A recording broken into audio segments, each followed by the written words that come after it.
Исәммесез ТМВда адымлар вакыты җитте. Атнаның төп вакыйгалары, аларга белгечләр карашы, күзәтүләр. Студиядә Сәрия Хабибуллина безнең бүгенге тапшыруда.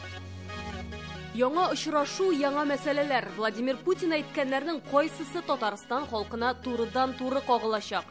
Количество предприятий должно быть увеличено по переработке этих отходов. Татар эшмәкәрләре җыены 20 ел буе кабатланучы сораулар һәм заман куйган таләпләргә үзебезнекеләр җавабы. Кайчан килсәгез дә, ничек килсәгез дә, сез безнең өчен иң якын кеше. Данлы чорның данлы шәхесләре һәм эшләре. Республика ТАССРның 100 еллыгын башлады. Кем, кайда, ничек?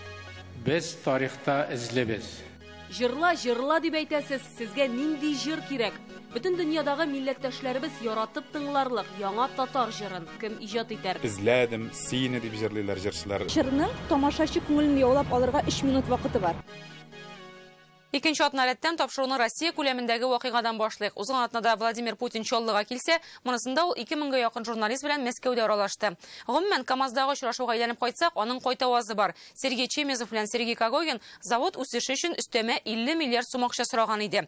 Казан Кремлендә әйтүләренчә, әлегә төгәл карар булмаса да, очрашуда яңгыраган мөрәҗәгатьләрнең уңай кабул ителүе билгеле. Быел гына ил башлыгы безнең республикага 4 тапкыр килде. Игътибары зурдан. Алга китеп әйтү булыр, ТАССРның 100 еллыгын билгеләп үтү карарында да аның имзасы тора. Оештыру комитетын Россия вице-премьеры Виталий Мутко җитәкләй. 15-нче очрашу 4 сәгать ярым вакыт, 80-га якын сорау. Ил тормышыннан иң мөһимнәре. Өлкәннәрнең җанына төшкән пенсия реформасы, торган сайын күбрәк каршылык уяткан чүп-чар эшкәртү заводлары, табибларга эләгә алмау, хезмәт хакы берсе дә калмады кебек. Иң социаль мәсьәләләргә Рәмзилә Гафиятуллина тукталыр. 4 сәгать ярым барган матбугат конференциясендә Владимир Путин 7 дистә сорауга җавап биреп өлгерде. Аларның күбесе ил эчендәге проблемаларга кагылышлы. Икътисад, авыл хуҗалыгы, спорт, транспорт, экология, илкүләм проектлар, хәләмияләр игътибарыннан бер генә көн үзәк мәсьәләдә читтә калмады шикелле. Алайда иң үзәккә үткәне пенсия реформасы, яшәү дәрәҗәсе һәм сәламәтлек саклау тармагындагы вазгыять кебек. Бу темалар буенча берничә сорау яңгырады. Нам не удалось же все-таки его целиком решить, вопрос с бедностью. Көн кадагында халыкның тормыш дәрәҗәсен яхшырту бу мәсьәлә ел сайын уртага чыгарыла. Это одна из наших проблем, которые мы безусловно должны решать, но решать это мы должны на основе роста производительности труда и роста ВВП. Уңай үзгәрешләрне иң элек табиблар тояр кебек президент сәламәтлек саклау тармагына өстәмә 550 миллиард сум бүлеп бирергә шандырды. Предполагается привести в нормативное состояние или построить 10 тысяч учреждений. Приобрести 37 тысяч транспортных средств. Это огромное мероприятие в дополнение к текущим национальным проектам. Илкүләм проектлардан тыш өстәмә 550 миллиард сум акча беренчел медицина, санитария хезмәтен яхшыртуга тотылачак. Бу акчалар халыкның сәламәтлеген ныгытуда саллы өлеш кертер дип уйлыйм. Россиядә медицина юк, бетте. Акчалыга хит бүген, акчасызга кәкрәйеп катсак да юк иде. Врачлар йетмәй, көтәбез. Табибларга чиратны айлар буе көтәсе дип зарлана халык, ә белгечләр хезмәт хакы түбән булу сәбәпле эштән китәргә мәҗбүр. У главврача может быть одна зарплата, у рядовых врачей совсем другая. И первое, что надо сделать, надо избавиться от этой несправедливой дифференциации. Республика табиблар белән 82%-ка тәэмин ителгән бу күрсәткечне күтәрү бурычы тора. Шәйтә җиңелрәк узкий специалистлар эләргә. Шәтли оборудованиега җиңелрәк эләргә булырга тиештер. Шундай иләрнең проблемаларын күтәрә, шуларны без карыйбыз. Сәламәтлек өчен чисталык кирәк. Очрашуда сүз үзеннән үзе чүп-чар реформасына күчә. Президент сүзләренә караганда, Россиядә ел сайын 70 миллион тонна көнкүреш калдыклары җыела. Аны беркем эшкәртми, ил чүп тауларына күмелә. Эшкәртүне җайлау өчен заводлар төзү планлаштырыла. Количество предприятий должно быть увеличено по переработке этих отходов. И тоже людям нужно объяснять, что это за предприятие, как они будут работать. Шундый сөйләшүләр Татарстанда да дәвам итә. Бу атнада экология өчен җанатучы актив төркем вәкилләрен республика хөкүмәте вәкилләре кабул итте. Мы просто обычные мирные граждане. Без бу шәһәрдә туган, монда үскән гади кешеләр, монда әтиәнием, балаларым яши. Алга таба да биредә яшисебез килә. Моның өчен безгә чиста һава, чиста су кирәк. Аны белгечләр эшләде. Әгәр дә сорауыгызга җавап юк дип уйлыйсыз икән, без экология һәм төзелеш министрлыгы белән бергә очрашу әзерләп, проект авторлары белән сөйләшербез. Милли мәсьәләләр шулай ук көн үзәгендә. Ул Россиядә иң әһәмиятлеләрнең берсе дип ассызыклый президент. К сожалению, у нас много проблем с языками народов России, с культурой, с обычаями. Проблема в каком плане? мало уделяем этому внимания. А каждый человек, который проживает в России, должен чувствовать, что это его дом, и другого дома у него нет. Безнең бөтен хукук һәм бурычларыбыз Конституциядә бәян ителгән. Аңа үзгәрешләр кертәчәкләрме? Что можно было бы сделать, что касается этих сроков? Отменить оговорку подряд. Декабрь ахырында Владимир Путинның хакимияткә килүенә 20 ел журналистлар шушы гомер эчендә иң истә калган вакыйгалар кызыксындыра. Самые тяжелые, конечно, это крупный теракт. Это Беслан. Никогда этого не забудут. Президент белән очрашуга быел 1900 журналист чакырылган иде. Бу рекордлы күрсәткеч. Шуңа да Владимир Путинның игътибарын җәлеп итәр өчен шактый тырышырга туры килә. Может быть, Татарстан? Вы совсем недавно там были, в Татарстане? Ну вот давайте по ветеранам. Әмма очрашуда алайда республиканы искә алдылар. Вы говорили о производительности труда, о цифровизации. Ну, спасибо Миниханову, спасибо Грефу. 2 человека меня поддержали и внедрили в Татарстане и Сбербанке. Бәйрәм алды. Эш яшендәгеләрне исә 31 декабрь көнне эшләмәү мәсьәләсе кызыксындыра. Уже можно сделать. Надо просто спокойненько все это проанализировать, посмотреть, чтобы не наносить ущерб там нашим огородникам, садоводам. Владимир Путинның матбугат вәкилләре белән аралашуын сәясәт белгечләре, җәмәгатьчеләр, волонтерлар, иҗтимагый оешма җитәкчеләре дә тыңлап үз бәясен бирә. Дәүләтнең, хөкүмәтнең, җитәкчелекнең сәясәтен ничек итеп күрә ул һәм күрсәтергә тырыша. Belki aның sirləri də bardır. Ola әйтмәс тә, ләкин менә шушы мөһим.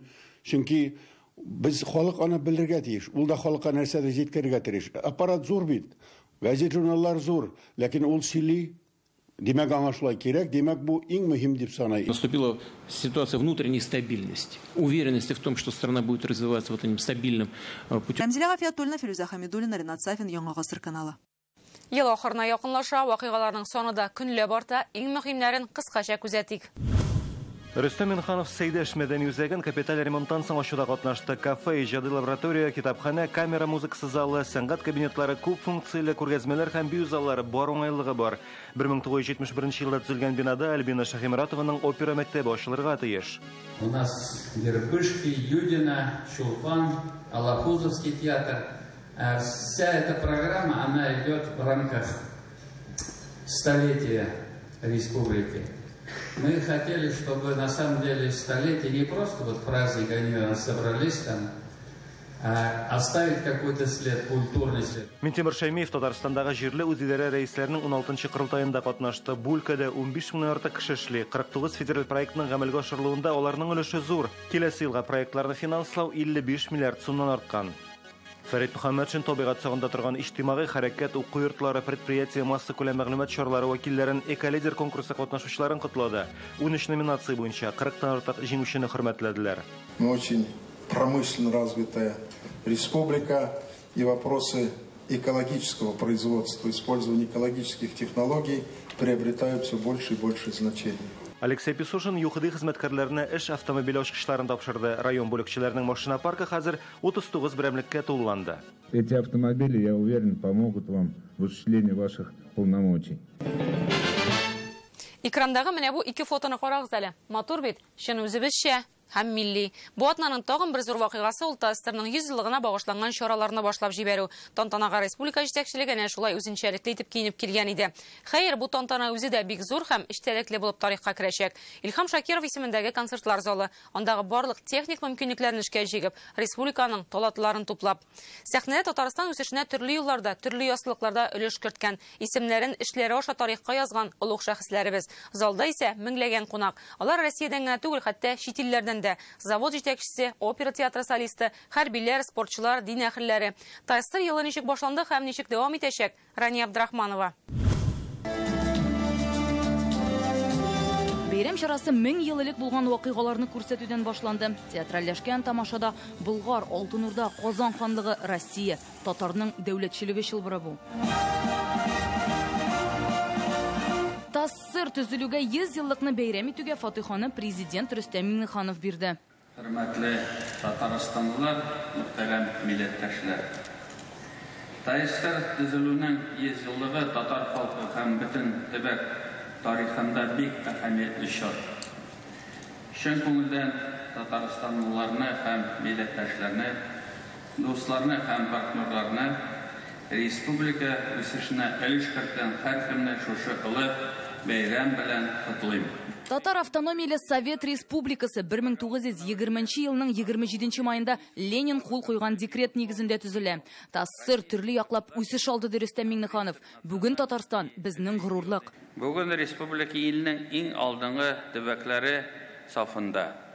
Нам повезло родиться, жить и быть полезным своему народу на родной земле. Юбилей уңайынан ТАССР медалі булдырылды. Оның олғы яғында республика картасы, оннан нурлар серпілі. Уртаға Татарстан деп yazылған. Медальның қырайларына милли бизәкләр төшерілген, өстәл әлі шешегі. Бәйрәм концертында әлігі бүләкнің бірінші иелері де белгілі болды. Ең бірінші аңа Татарстанның бірінші президенті Миңтимир Шаймиев лайық. Татарстан дәүләтчелеге үсешенә кірткен өлеше, дин һәм милләт ара тынычлыкны, мәдәни мирасны саклаганы өчен. Бу безнең уртак бүләгебез, уртак бәйрәмебез. Президентimiz Рөстәм Нургалиевич, мен әйтер идем, Абдулла Тахи Галип шагыйребез Абдулла Тукай әйткәнчә, без тарихта эзлебез. Абдулла Тукай сказал: "Мы в истории имеем глубокие следы". ТАССРның 100 еллыгы медален алучылар Мөфти Камил Сәмигуллин, социалистик хезмәт герое Илдус Мостюков, Бөек Ватан сугышы ветераны Борис Кузнецов. И слава нашим героям, отстоящим честь и независимость нашего государства. ТАССР тарихын инәдән җебенә кадәр өйрәнгән Индус Тахиров, танылган артист Сергей Шакуровлар.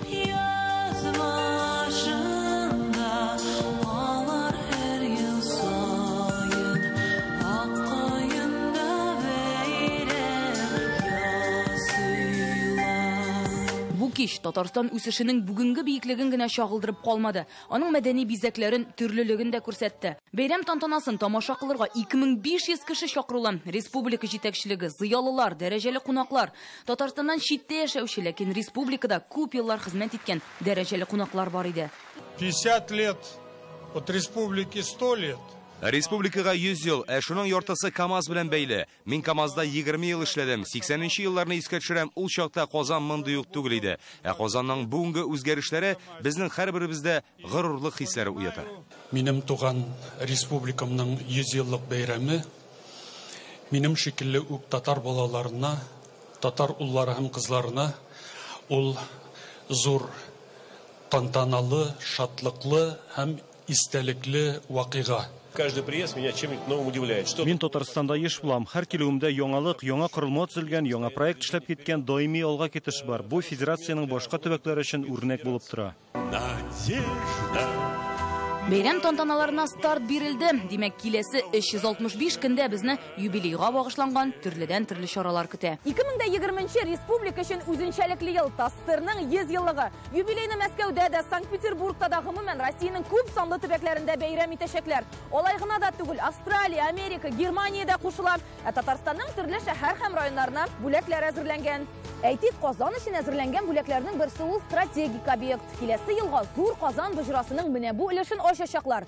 Ул Кыяшлы шәһәр белән Борисково урамнарын тоташтыра. Республика районнарында бу хөрмәттән яңа парк һәм скверлар ачылачак. Алар ТАССРның 100 еллык исемен йөртәчәк. Юбилей уңаеннан Казанның милли китапханәсе өй туен бәйрәм итәчәк. Ул яңартылган милли мәдәни үзәк бинасына күчә. Шулай ук цикләндерүдән соң Сәйдгалиев исемендәге мәдәният йорты һәм Алафузов театрлары ачылырга тиеш. Мәдәният тарафыннан ул чаралар гына түгел, безнең кешеләргә дә ниндидер файда булырга тиеш. 2020дә Татарстанда халыкара дәрәҗәдәге форумнар көтелә. Чит ил кунаклары һәм республика халкы аларда тарихи документлар белән таныша алачак. Выставкада безнең нинди предприятиеләр, нинди чаралар, нинди чорлар булган һәм нинди кешеләр эшләгән ниләрен чагылдыра ул выставка. ТАССР юбилее тулысынча ТНВ объективында да булачак. День объявления Татарской Советской Республики. Уникаль кадрлар, кызыклы фактлар, шул зур бай тарихны язучылар, әйтик документаль веки история тапшыруы. 7 дней иҗади берләшмәсе атна сайын шул чорга алып кайтачак. Бу проектны без август аенда башлап җибәрдек. Бүгенге көндә безнең берничә дистә фильм төшерелгән инде. Һәм татар халкының тарихы бик бай һәм бик борынгы булса да, без нәкъ менә аның 100 еллык өлешенә тукталдык. Парламентаризм тарихын канун, парламент, җәмгыять тапшыруы күрсәтәчәк. Беренче цифрга чыкты инде. Киләсе елдан һәр чыгарылышларында яңа сәхифә булачак. Туган җир тапшыруы 100 ел эчендә Татарстанның авыл хуҗалыгы тармагында эшләгән легендар шәхесләр турында махсус сәхифә башлый. 1959 Татарларда юбилейга багышланган махсус сәхифәне танылган диктор Рөстәм Нәбиуллин алып бара. Инде бүгенге эфирыбыздан ук сизгәнсездер, республикада бер вакыйгада Татарстан хәбәрләре эфирына эләкми калмыйчак. Махсус сәхифәләрне карап барыгыз. Булар барысы да алда, чөнки юбилейны 1-2 көн генә түгел, ел дәвамында бәйрәм итәчәкләр. 1 гасырлык юбилей бит ул. Рания Абдрахманова, Илшат Мөхәммәтов, Яңа гасыр каналы. Безнең республика бүгін дә үсеште. Менә бу атнада Казанга бөтен дөньядан милләттәшләребез җыелды. Татарстанның эшлекле хезмәттәшләре форумына. Әлеге җыенны Татарның Давосы дияргә була. Милли җанлы бизнесменнар эшкуарлыкны үстерү һәм проблемалар турында сөйләшә. 14нче тапкыр оештырылучы җыенның күзгә күренә торган эшләре бар. Эшмәкәрләр үзара кооператив ача, экспортка сата, татар ашларын дөнья дәрәҗәсенә күтәрә. Алар хакында Айзат Шаймарданов. Мордовияның Белозерия авылы. Аны башкача татар дөньясының көнбагыш башкаласы дип атарга була. Монда дистәгә якын эшмәкәр көнбагыш, алар телендә әйтсәк, айбагар җитештерә. Елына 40 тонна. Ни өчен көнбагыш һәм аның татарга нинди мөнәсәбәте бар? Көнбагыш бездә күптәннән бирле эшләр инде. Әби бабалардан калган дип әйтик. Көнбагыш җитештерүче Мордовия татарларының кооперативы төзелеп килә. Аны милли кооператив дип атарга мөмкин. Шималны башка төбәкләрдән, ләкин татарлардан гына алалар. Ул татар кешеләре белән город Саратовларда, Краснодар якларында, также Оренбург якларында семечки закупаем там.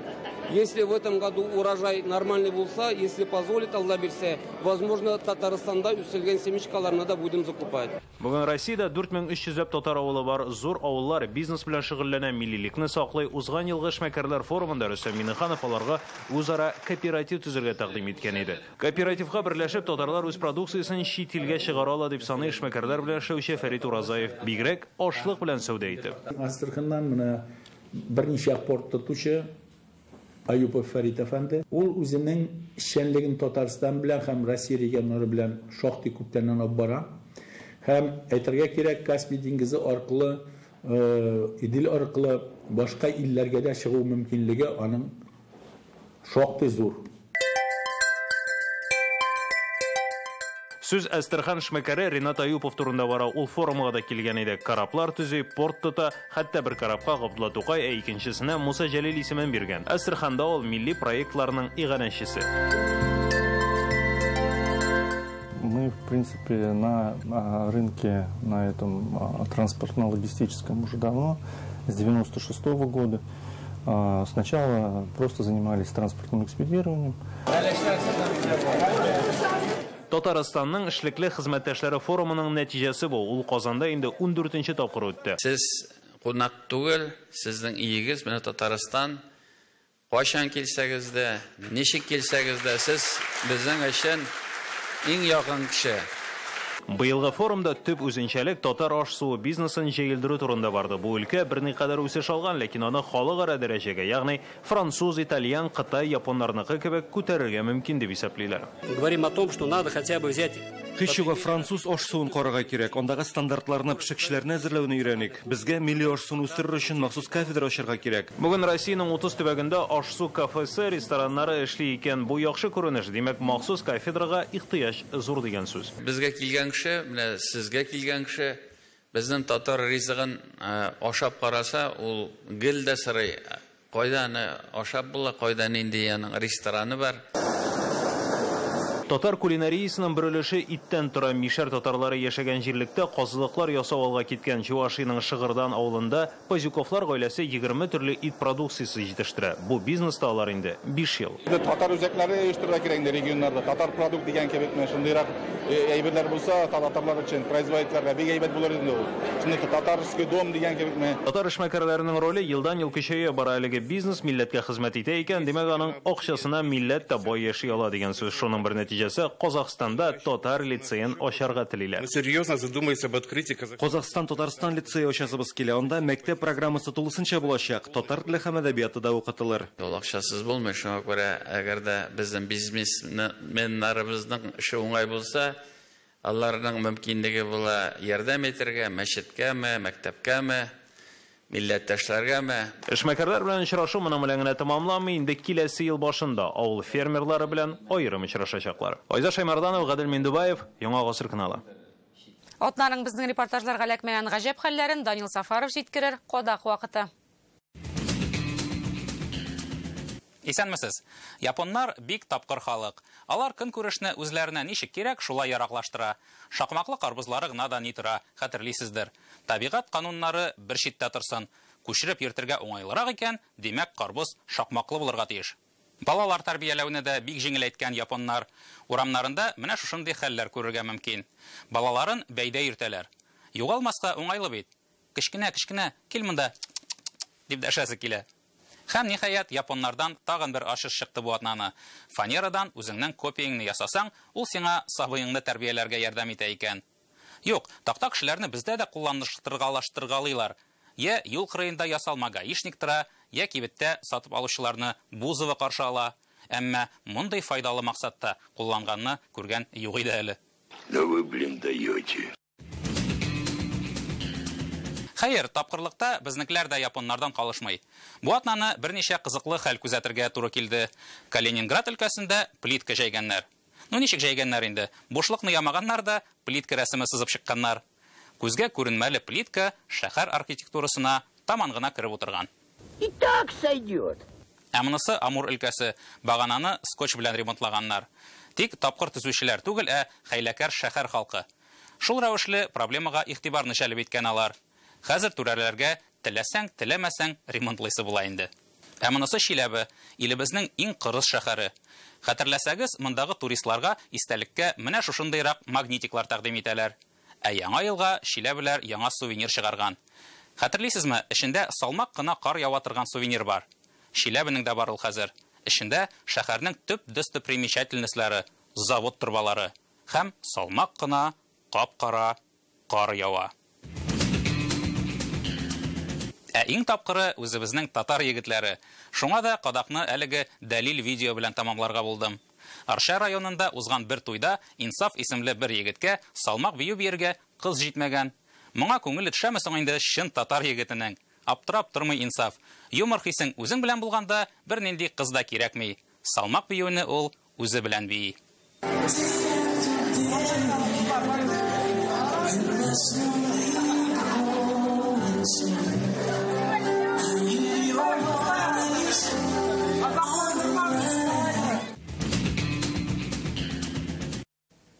Ә хәзер җырларга мөмкин булачак. Нәрсә җырлыйк? Соңгы вакытта мәгънәле җырны көндез чыра яндырып эзләсәк тә таба алмабыз диярсез. Без генә түгел, эстрада вәкилләре, сәнгать әһелләре дә шулай ди. Татарстан президенты киңәше буенча республикада яңа татар җырын иҗат итәчәкләр. Бу атнада Казанда зурлап шул яңа проектны тәкъдим иттеләр. Юк, бу үзгәреш җирендәге кебек классиканы джаз, рок һәм башка стильләргә күчереп башкару түгел. Ул ел җырларын барлый торган премиядә булмаячак. Татар сәхнәсе эчтәлеге ягыннан сыйфатлы җырлар көтә. Бу проектның барлыкка килүе эстрададагы сой, бер төрлелекне киметеп, аслын көчәйтер дигән өмет бирә.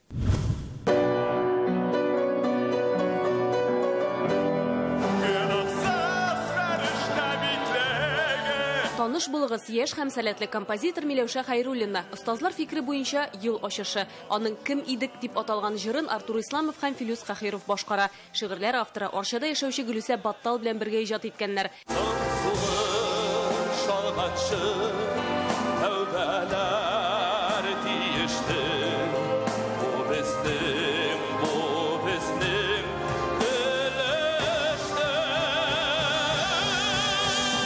Яшь сәләтләрне ачарга әле ел башында калеп башлап җибәргән безнең җыр проекты алынган иде.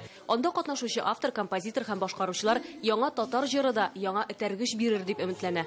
Әлбәттә кирәк, ул конкурслар безгә шанс бирәләр һәм шундый мобилизация, стимул иҗатчылар өчен. Авторларга да мөмкинлек үзен күрсәтергә, кемдер бәлки безгә таныш түгел, бик шәп, бик матур җырлар язып ята һәм ул мөмкинлек шул җырларны чыгарырга бөтен халыкка, дөньяга. Беренчедән ул татар җырын, татар сүзен пропагандалау. Ул күбрәк булган саен алар күбрәк ишетелә, күбрәк халыкны җәлеп итә.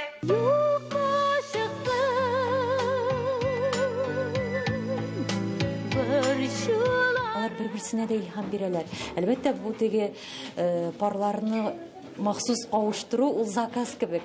Ләкин Кешеләр бер-берсен күреп, танышып, бер-берсенең тарихын белеп, менә илһам шуннан да туа.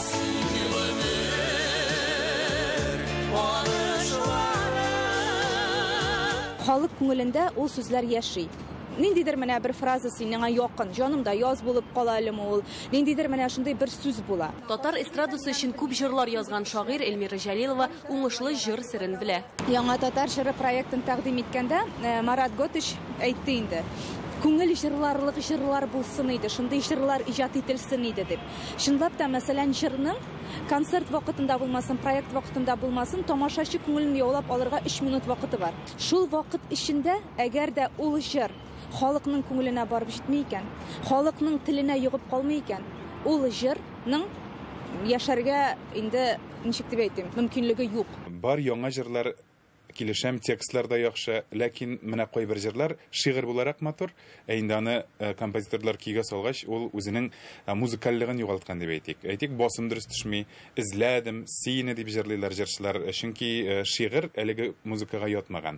Менә бу инде яңа татар җырында менә шушыңа да игътибар итсеннәр иде. Әлбәттә, бу проблеманы дөрес күтәрделәр җитәкчеләр һәм бу кирәк проект дип уйлыйм мин. Татар халкының йөзе кашы булган җыр жанрлары, монда инде озын көйләр такмаклар, шушы жанрларны күтәреп алып, әлбәттә ул жанрларга инде стилизация ясау дигән максат куеп эшләргә кирәктер дип уйлыйм бу конкурсны. Декабрь аенда гына башлап җибәрдек яңа цикл. Ватаным Татарстан газетасында күтәрәләр бу теманы. Сыйфатлы яңа татар җырлары юк дәрәҗәсендә ди басма мөхәррире, үзе дә бик күп җыр сүзләре авторы Гөлнара Сабирова. Рифат Фаттахов менә сез игътибар иткәнегез бармы? Ул тәрбияләгән җырчылар бар, барысы да затлы җырчылар. Филис Кахиров, Ришат Төхвәтуллин бүген татар эстрадасындагы иң затлы җырчылар дип саналучы җырчылар. Шуңа күрә мин әлеге проектта затлы җырлар тәрбияләп чыгар дип уйлыйм. Аның жюри рәисе Разил Вәлиев.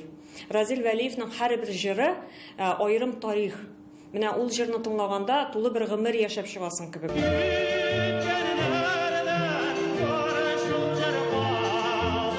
Мәңгелек хитлар туармы? Буыннарга җиткерерлек 21 гасыр җырлары булырмы? Ышаныч зур. Яңа татар җыры конкурсына гаризалар кабул ителә башлады инде. Айгөл Бәдретдинова, Вадим Илларионов, Яңа гасыр каналы.